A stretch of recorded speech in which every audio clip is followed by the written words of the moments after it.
Papa Diangenda bandaki koloba.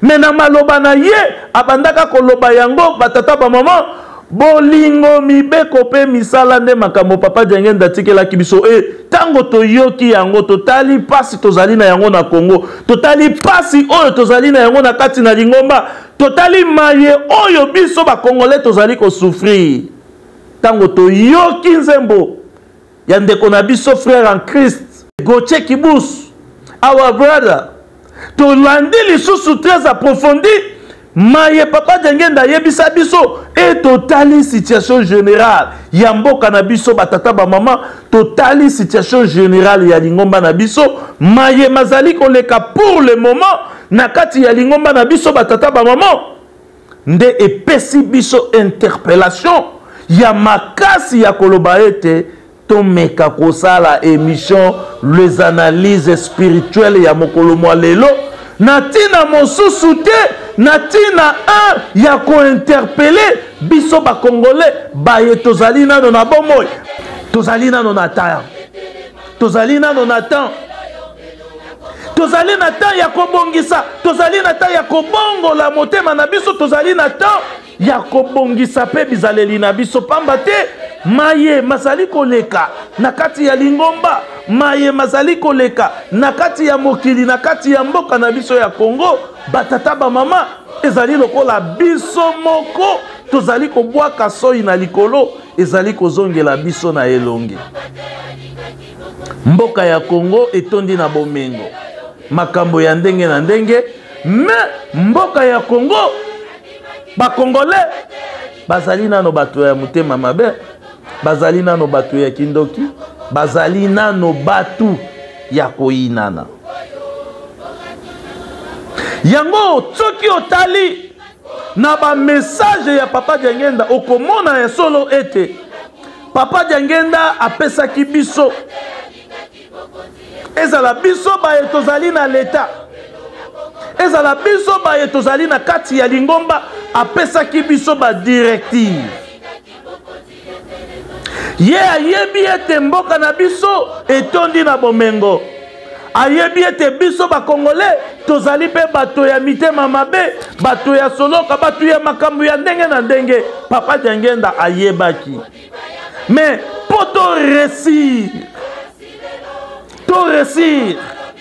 na makambo nyonso oyo ezali kotungisa biso ezala na kati ya Lingomba ezala na kati ya mboka na biso Papa Diangenda apesaki biso ba directive Papa Diangenda apesaki pona biso na leta Papa Diangenda apesaki ba directive a rappeler biso alobi na biso ete mboka oyo ya Congo Tata Simon Kimbangu nde mutu amonelaki yango pasi Papa Diangenda arapelaki biso alobi tala pona bo réussir na makambo oyo napesi bino makambo misato leta napesi bino makambo misato bolingo mibeko pe misala me po bozala na bolingo wana esengeli na bino tozonga na sima toutaki wapi tokomi wapi pe tozali kokende wapi posa na biso ezali nini posa na biso ezali tozala banani posa na biso ezali Congo ekoma ndenge nini il faut tokanisa toutaki wapi la seule condition oyo Papa Diangenda apesaki biso yango alobi bolingo mibeko pe misala bosalela yango bo pratiquer yango mais alobi na biso ete tokanisa toutaki wapi tokomi wapi pe tozali kokende wapi posa na biso ezali nini yango omoni Papa Diangenda alobaki na biso na makambo oyo ezali kotungisa biso na Congo na makambo oyo ezali kotungisa biso na Congo soki tozali ya solo batata ba maman tozali na posa ete mboka na biso ya Congo ezwa ba valeur na yango Papa Diangenda apesa ki biso ba directive. Alobi to reconnaître Papa Simon Kimbangu. To senga Papa Simon Kimbangu pardon. Na spiritualité ezalaka na ba principe oyo ba briller yango te. À chaque fois ozali ko briller ba principe ya spiritualité, ozali ko multiplier malédiction na kati na yo. Pourquoi? Parce que Nzambe azalaka Nzambe ya désordre te, Nzambe azali Nzambe ya ordre. Mboka na biso ya Congo balobi ezali mboka ya Nzambe. Mboka na biso ya Congo yango ezali mboka oyo bato nyonso bazali kozela.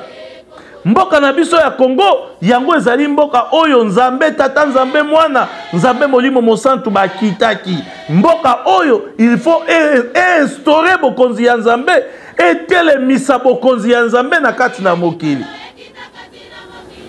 Soki otali na Bible okomona yango, soki otali na ba livre oyo ba historien ebele bakoma okomona yango, soki otali na makomi ya kalakala okomona yango ete géographiquement parlant, historiquement parlant, mboka na biso ya Congo ezali mboka oyo etondi na ba potentialité, ezali mboka oyo Nzambe aponaki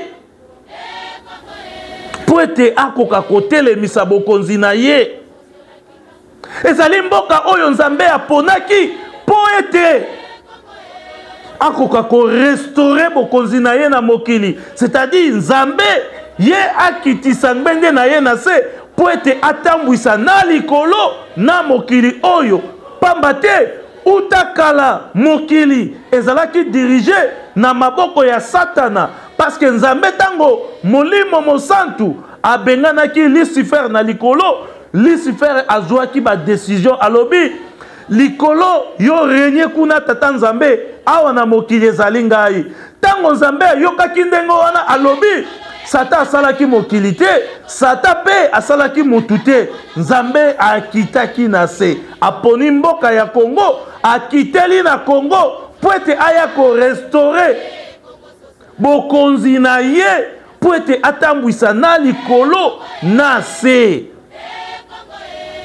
C'est-à-dire Congo en soi ezali mboka oyo biso ba Congolais yango tolobaki tokolobela le Congo et les Congolais, parce que quand on parle du Congo on parle aussi des Congolais. Mboka oyo ya Congo yango omoni batata ba maman biso ba Congolais tozali batu ezala bakonzi na biso tozali batu ya ko vivre na connexion spirituelle na tata Nzambe. Tozali batu ya ko vivre na harmonie spirituelle na tata Nzambe.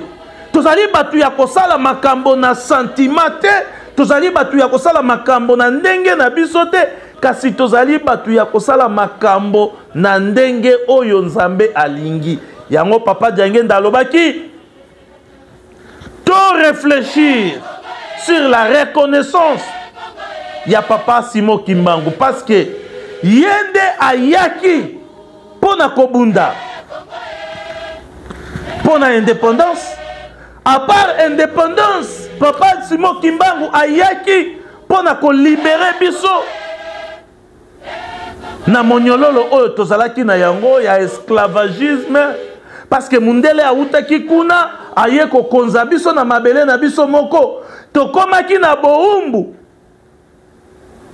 Boumbu yango tokomaki lokola banyama, tokomaki lokola banyama, bakomaki ko traiter biso lokola banyama. Utatango wana nde Papa Simon Kimbangu ayaki alobi il faut na kende ko libérer peuple na ngai. Peuple na ngai oyo azalaki peuple ya liboso. C'est oyo Nzambe asalaki liboso na mokili. Et soki otali pasi oyo tozwaki ezalaki na tina ete bakoko na biso babebisaki. Papa Simon Kimbangu atali alobi te tikana kende kobikisa papa te pasi na biso eumeli pendant 4400 ans. Batata ba maman tozalaki na boum. Et Papa Simon Kimbangu aye ko libérer biso na boum. Spirituellement parlant, il a joué un grand rôle.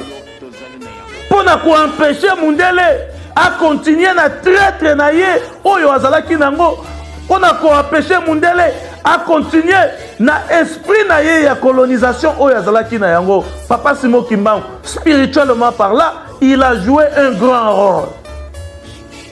Il a joué un grand rôle. Et Papa Simon Kimbangu, physiquement par là, il a aussi joué un grand rôle pour na kokangola biso na moniololo oyo tozalaki na yango. Batata na biso, bakoko na biso, bazalaki kobenga bango makako, babandaki kobenga bango ba singe, babandaki kosalisa bango misala ya ndenge na ndenge.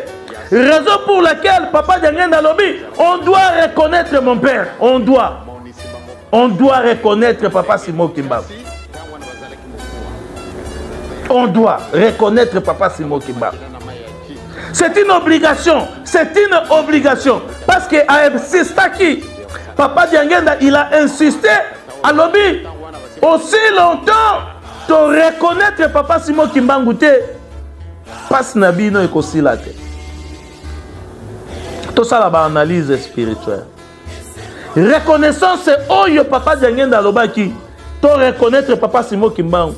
Ezali reconnaissance ya ndenge. C'est-à-dire, pour ça ya Papa Diangenda ezalaki ete lingomba oyo ya Tata Simon Kimbangu ezala lingomba ya l'État. C'est-à-dire, l'État azwa lingomba oyo ezala lokola eloko ya l'État. C'est-à-dire, patrimoine national. C'est-à-dire, lingomba soki ezali na posa ya kosala likambo, l'État soki ezali na posa ya kosala likambo, eye nango epai ya lingomba, parce que lingomba nde ezali lokola mama. Lingomba nde eboti l'État. Yango bokomona yango ete lingomba ebandaki utakala.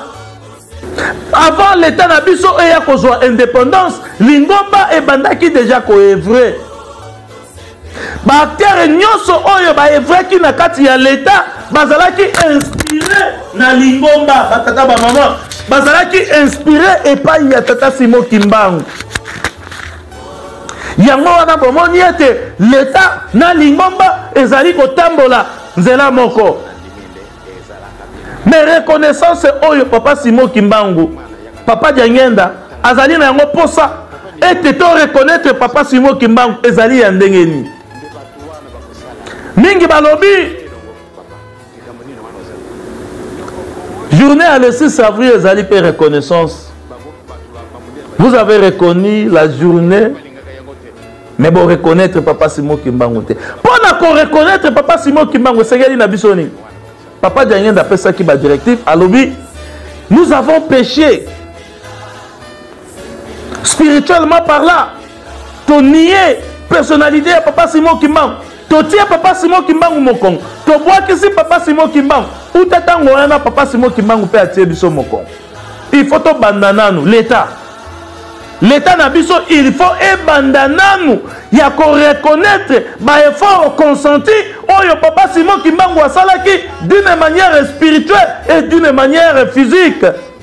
Tango to ko reconnaître yango to yebi mabe na biso to ko yeba ete nous avons gâché. To bebisaki contre Tata Simon Kimbangu.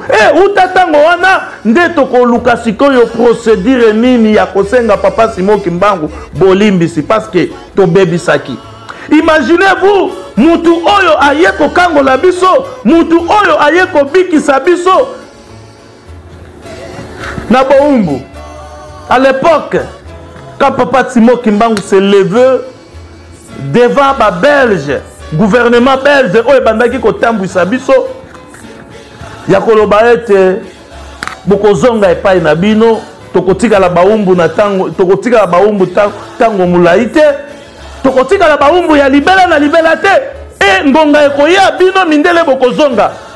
À cette époque mutu azalaki na pouvoir ya kotelema devant mundele azalaki te. Yango tolobi Papa Simon Kimbangu avait joué un grand rôle, spirituellement parlant et physiquement parlant, parce que, à contraire, qui mindele na ba son seigneur sur le plan spirituel et sur le plan physique. Ndenge nini to ko reconnaître Papa Simon Kimbangu parce que Papa Diangenda lobi Aussi longtemps tu reconnaître mon père était, aussi longtemps tu sengi bolimbicité, batata ba maman. Ce sont des choses spirituelles. On peut changer le président, on peut changer le ministre, il faut te fanda totala. Kolia na komela. Nenge bande kona biso mususu balobaka. Eloko nyonso ezalaka théâtre te.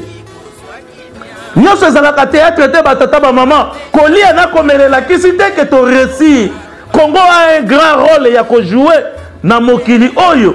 Congo soki tozalaki conscient même États-Unis ezalité. Congo soki tozalaki conscient même ba pays mususu na Afrique ezalité. C'est il y a quelque chose qui ne va pas.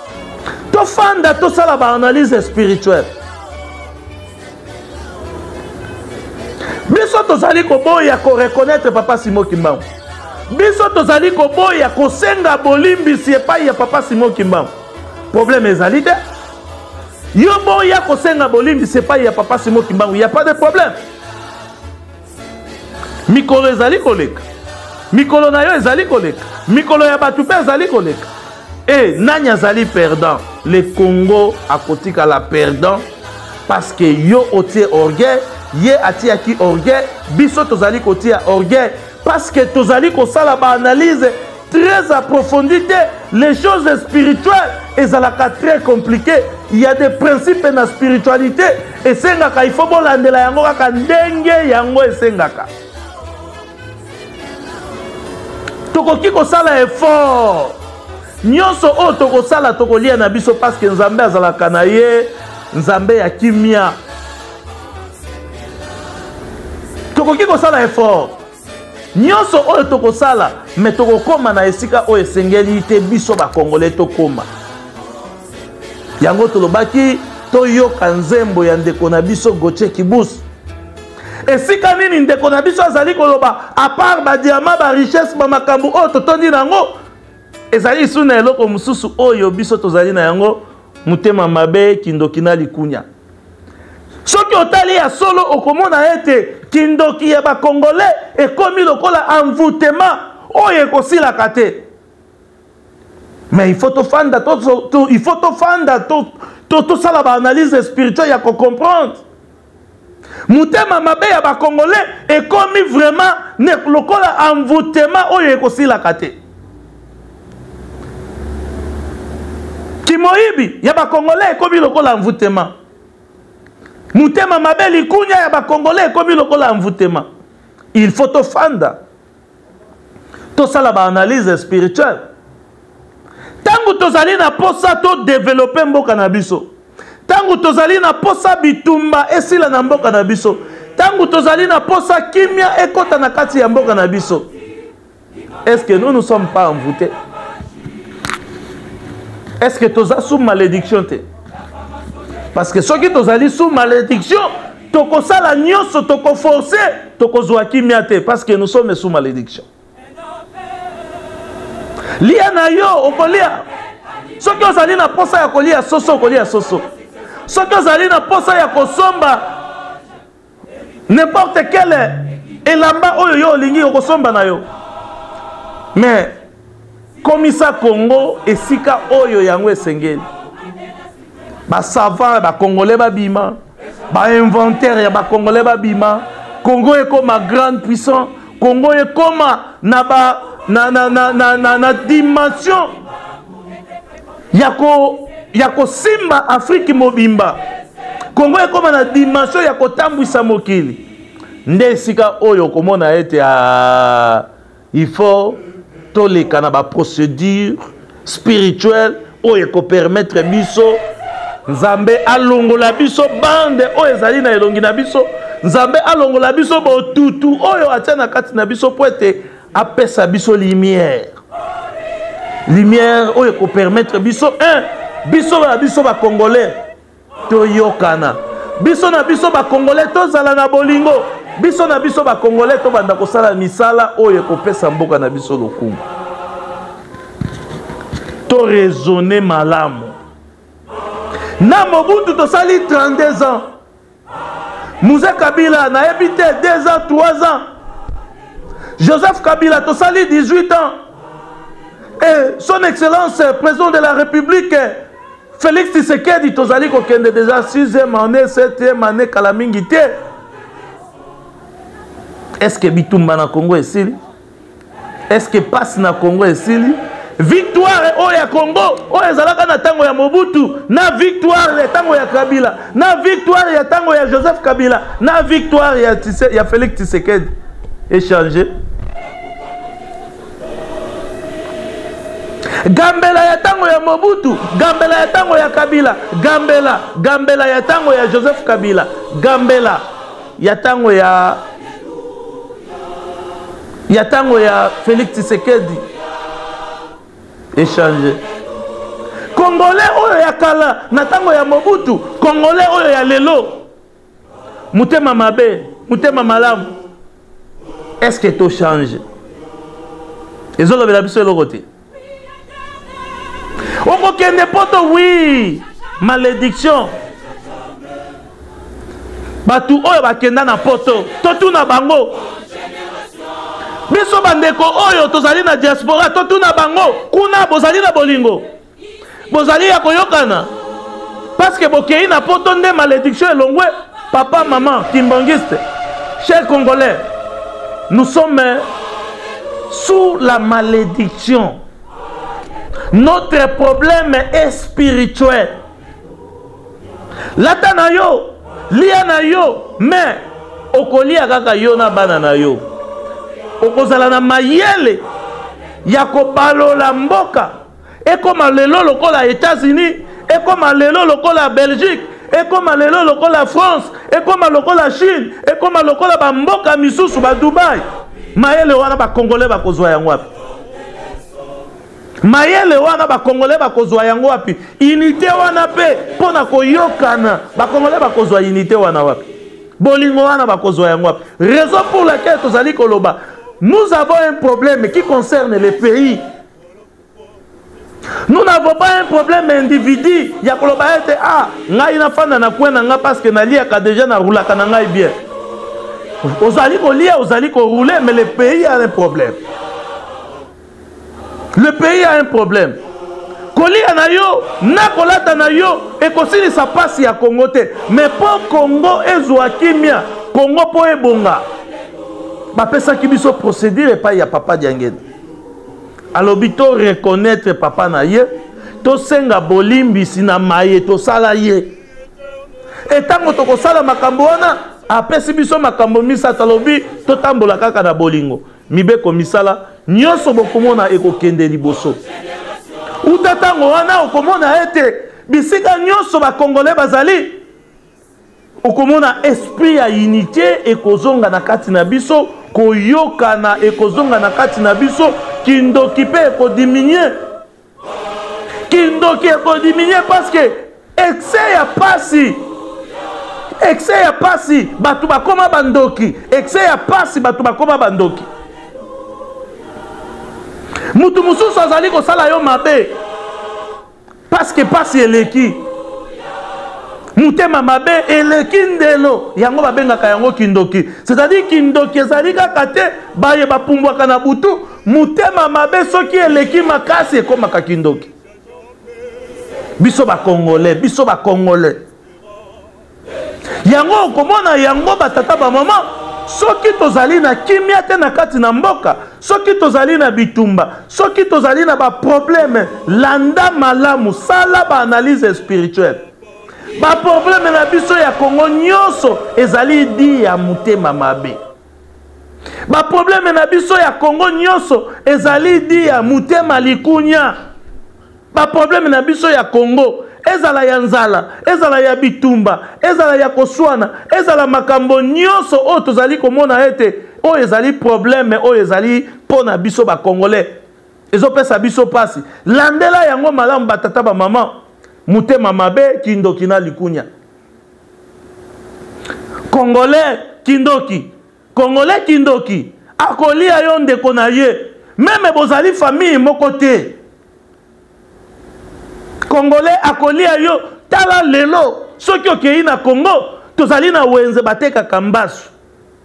Tala mutema mabe ya Congolais.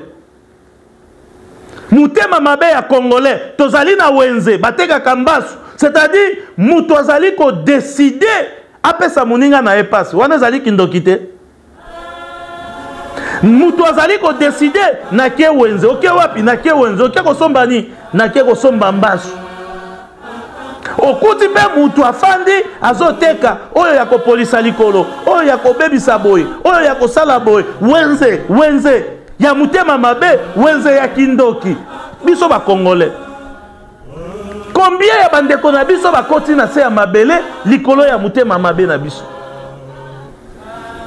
Combien ya bandeko na biso ba Congolais bafandi na bandako ba maladi ba pasi ya ndenge na ndenge bakomi ba incapable ya koliesa basi na bango na bana na bango likolo ya mutema mabe parce que yo okanaki kaka il faut oyo azwa mbaso oyo il faut na sala yeboy oyo akomona oyo ngai nde na lekiye oyo biso nde tozali boy ba problème na biso nyonso kende na poto na ba Afrique na wapi partout na mboka okomona ete les Congolais ont un grand problème ya mutema mabe ya kosakana te.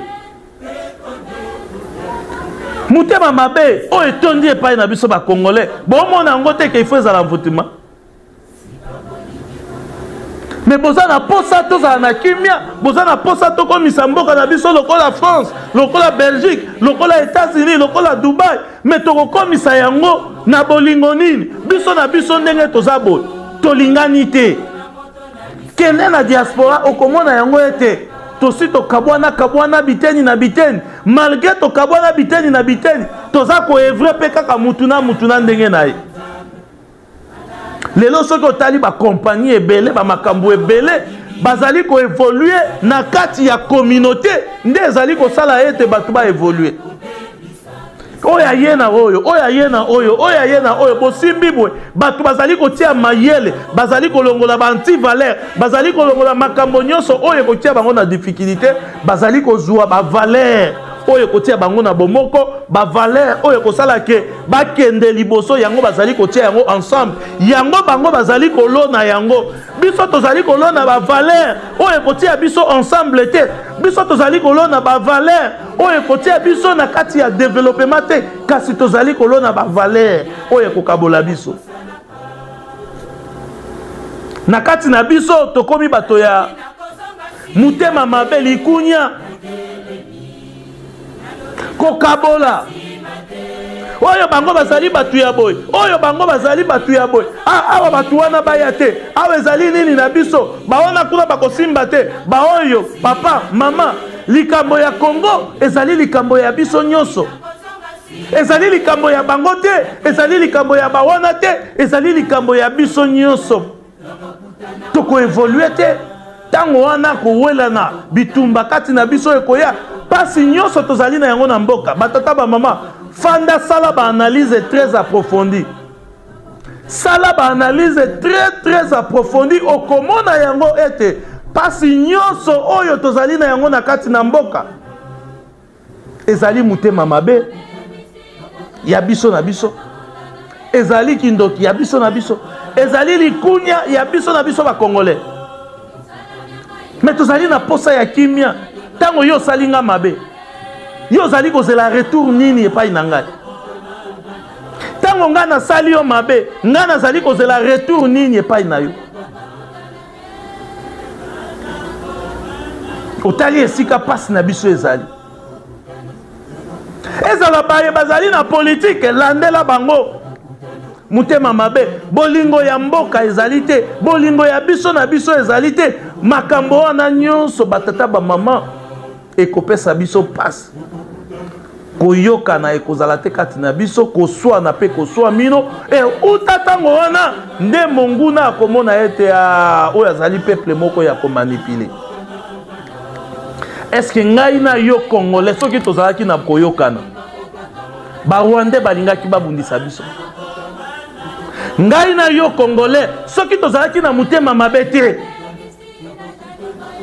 est-ce que ba Rwandais balingaki ba pénétrer biso ngai na yo Congolais soki tozalaki na bolingo est-ce que ba Rwandais balingaki ba pénétrer biso ngai na yo congolais soki tozalaki na bolingo ya mboka bolingo ya bandeko na biso ba congolais nyonso oyo tozali komona na kati ya mboka na biso elingaki kozala te nyonso oyo tozali kosibir nyonso oyo tozali komona pasi nzala malade bitumba ezali makambo mosusu te batata bamama selon ba réflexion spirituelle ezali motema mabe ya biso bacongolais ezali kozanga bolingo ya biso bacongolais ezali pe makambo ya ndenge na ndenge. Imaginez-vous que kota na kati ya l'État tuna bango ba député bazwaka combien nde siko koyoka ke bolingo ezali te bolingo ya bacongolais ezali te bolingo ya mboka ezali te kota na parlement tuna bango ba député bazwaka combien oko comprendre ete bolingo ezali te mais tozali na posa mboka ekende liboso yo kanisi baoyo bazali kolala nzala bakotikaka yo ozwaka kaka mbongo wana des années bakotika yo te posa na bango ekozala ete biso tozozwa eloko te bango bazozwa montabo chaque mois te il faut balongwa bitumba ebandi kota na ba rapport oyo toyebi ya ba IGF ba rapport ebele kende na ministère ya justice ba makambo ebele okomona kaka ete na ekateli makambo komona ete bolingo ezate kati na biso ba congolais mutema mabe eleki